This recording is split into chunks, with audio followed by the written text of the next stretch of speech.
Hey guys, it's postboxpat and welcome back to a new video, and today I've got some amazing news for you guys. We have 100% confirmed that the new Minecraft update coming out this Christmas is definitely coming out this Christmas. Oh yes, that kind of contradicts itself what I've said there, but we didn't exactly know if it was going to come out at Christmas, and it has been confirmed that this update, the next Minecraft console update, is either TU47 or TU46, depending on how we're counting it. We're a little bit off track with the TUs. But the next big console update is definitely going to be out this Christmas. Now also, they have leaked a few new features which have been leaked in this. Now a few new little updates which have been said, a few new little things which I can go over and describe a little bit. I'm not going to go into too much detail about the new blocks and the new stuff like that. I'm mainly going to be talking about how's the big changes, for example, the terrain type changes of the actual map and the loading and things like that, and the main things coming into this update. Now, one key thing with this update, as we all know, it's going to be mainly the combat update. That's what we expect it to be. Now, Mojang themselves have announced some few features that are going to be in this update. So I'm going to go over a few of the features. I'm not going to go over all of them because some of them aren't that important, but most of them are pretty important. So if we go over some of the stuff they've announced the Elytra. As we know, you can fly with the Elytra from a certain height, which is an amazing feature coming into the next update. Now, before I say some more features, I'd just like to mention that I am restarting, or starting again, should I say, my Rate Your Minecraft series. This Sunday, the first episode, or I think it's like the 4th or 5th episode now, will be out for Rate Your Minecraft. So you guys want to get involved with your Minecraft survival worlds being featured on my channel and toured, don't forget to go and check that series out, which will be out this Sunday evening in the UK time. So that'd be really awesome to see that series revamping, should I say, because basically there's a little bit of error with some people. I was touring their world, they weren't too happy about it, and I had to kind of cancel the series for a bit. It kind of got delayed and I didn't have much time to film any others, so I managed to film a few, and we've got a few coming out over the next few weeks or so. So if you guys want to get involved in that, don't forget to leave a comment down below and go and check out the series, and you'll have a good chance. But anyway, let's get back to announcing some new stuff on this update. You've also got, like I said, the Elytra, however you want to pronounce it, and you've got something new. Now, they did say they want to increase people's parkour skills to get practicing. Well, they've got the new amplified terrain option, which I assume is just going to be basically where you generate huge mountains as a new seed. It's going to be really awesome. You guys will check that out when it comes out. Hopefully it'll be pretty cool, but you know, it's going to be really awesome. So, also, we've got a few other features like end cities and end ships, and I believe that says chorus plants, if I'm correct. That's chorus plants and chorus flowers. I don't know if I'm pronouncing that correctly, but it looks like the word chorus from a musical aspect. And then we've got some new type of blocks as well being announced, more like purple type blocks, which look really awesome, and not all is as it seems, however. So not all as it seems, they do say on their website. Now, I'm not too sure why they're saying about that. They're announcing a few blocks and they're saying not all as it seems. Some blocks may... Alright, so some of the blocks are talking about... Oh, this is talking about like the auto locking on things that hit you. Okay, that's just basically talking about the new update, the way that the new mobs actually shoot things at you which make you float in the end cities. So that's talking about them. I don't know exactly what they're called, but there are mobs that shoot stuff at you, and if it hits you, it makes you float, which is going to be really awesome. And that comes into account with the new potions which have been announced, and we're called the lingering potions, and this is why the Elytra can be handy. This is how it all links together. Now I'm starting to understand it a little bit more. These new type of mobs that fire things at you, that make you fly or make you lift up into the sky, that's where the Elytra can come in hand, because you can activate one of them potions, drink it or splash it on yourself, go up to the sky, have the Elytra or Lytra on, and fly back down, which would be really awesome to see something like that happening. Now you can use the Dragon's Breath to create lingering potions, throwable potions that leave bubbling slick behind, and then basically ideal for ensuring unwary pursuers. So basically you can get rid of people around you and make them fly into the sky, which in itself would be very useful for actually flying yourself into the sky. Now everything I've announced there is everything they've announced. We've obviously got a few screenshots here. You can see that the end cities are around. You've got them little like homing missile things being fired in the screenshot on screen right now. You've got them new little purple mob type things where they open their missiles. If them missiles hit you, that's what will send you up to the sky and start flying you up into the air.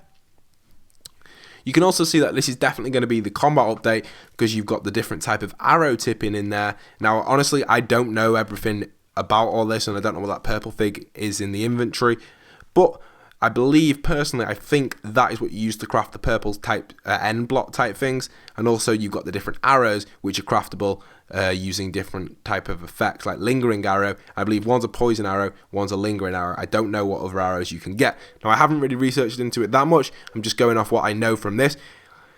But for arrows, there are going to be new arrows in the game as well, which is really awesome. I have talked about these in the past a long time ago when they first got released on PC, but I personally can't remember. Now, also in this other screenshot you can see on screen, you can see someone using the Elytra. You can also see the new end plant type things in the end city, and you can also see the huge end building in general, which is the giant building which people use, or should I say that people will be using to get the Elytra or Elytra from, and that's where you'll find it.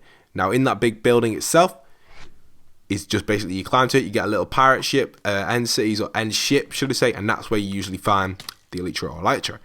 However, one good question which I personally have for myself is, are you now going to be able to reset the end? Now, we don't know. They haven't said it in this. They haven't confirmed it. Obviously, we know it's coming out at Christmas, but they haven't confirmed that you will be able to reset your end.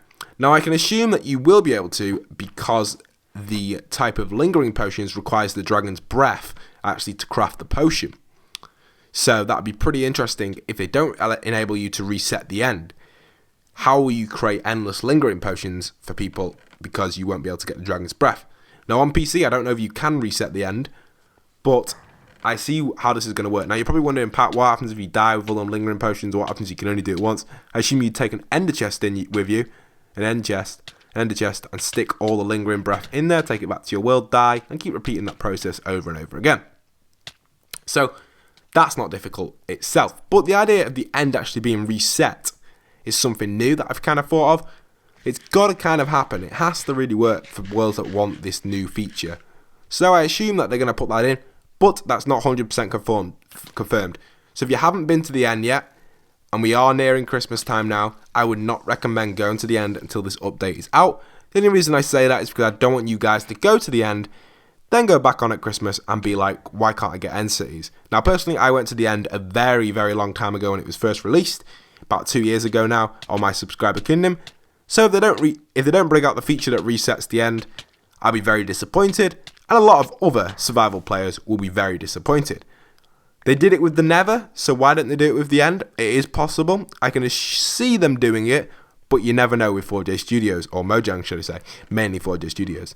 But yeah, that's it for this video. I hope you guys have enjoyed. Don't forget, if you guys want to get involved with my channel and help me out on Rate Your Minecraft, do leave a comment down below and like down below. Rate Your Minecraft is an awesome series where I come and join you guys, or you come and join me, or usually I come and join you, but then you join me for the video, so it kind of works that way. And you get involved with YouTube itself, get on my channel, get your world toured. It's an amazing series. I love doing the series itself. It's great to tour all the world to see new ideas in survival, new developments on your worlds and my worlds. Basically a huge series. For the last couple of minutes of this video, I'm just going to focus on talking about Rate Your Minecraft. So if you have enjoyed the video up to this point, don't forget to leave a like, comment, subscribe, and stay tuned for some Rate Your Minecraft. But if you're interested in more in Rate Your Minecraft, I'll say a little bit about it now. Been getting a few questions about Rate Your Minecraft in general. We've had a few people asking how do I get involved and all this and all that. Obviously, it's pretty simple. The best place to get involved is definitely tweeting me at postboxpat. I've had a few people in the past who have tweeted me and I haven't been able to get in touch. Well, I've got in touch with them, but I haven't been able to get in the world. The best thing for you guys to do will be able to tweet me. And then once you've tweeted me, I'll DM you. So I'll message you so you'll be able to message me. And then you guys just tell me what part of like the time zone you live in, comparing to the UK, so I can work out the time zone difference. And then a good time on some pictures of your world and a good time to record the world if the world is suitable. Now, this is a thing I did say on the episode, but I'm going to repeat it again because I said it quite late in the episode. You've got to remember the world has to be at least 15 minutes worth of touring content. When I say that, I don't mean 15 minutes of walking really slow around one building.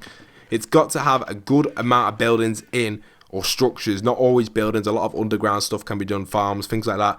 And it's got to be it doesn't have to be well detailed 100%, but it's got to have a nice structure to it, and enable me to do at least a video of 15 minutes on the world. I don't want to be bringing out episodes of tiny worlds with 2 houses and a little bit of a path. They've got to have decent structures and decent design to them.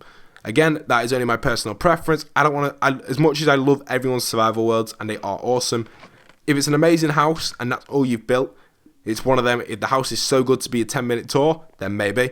If the house is only pretty basic and not much on it, unfortunately, I'm going to have to turn down the survival tour for the people that want that. Now, again, that is just an all-out rule. Just keep working on your survival worlds if you want to get in the series. It's not difficult. You can get a survival world which is 30 minutes, 20 minutes, 15 minutes, anywhere between there. It's awesome. A lot of the people that have been applying to this or messaging me on Twitter, it's very basically messaging me on Twitter when I say apply. That's what it means.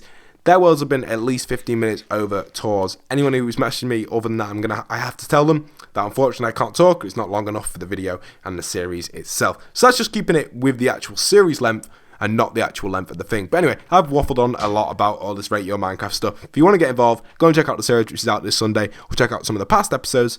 Once again, leave a like, comment, subscribe, and this is postboxpat, signing out.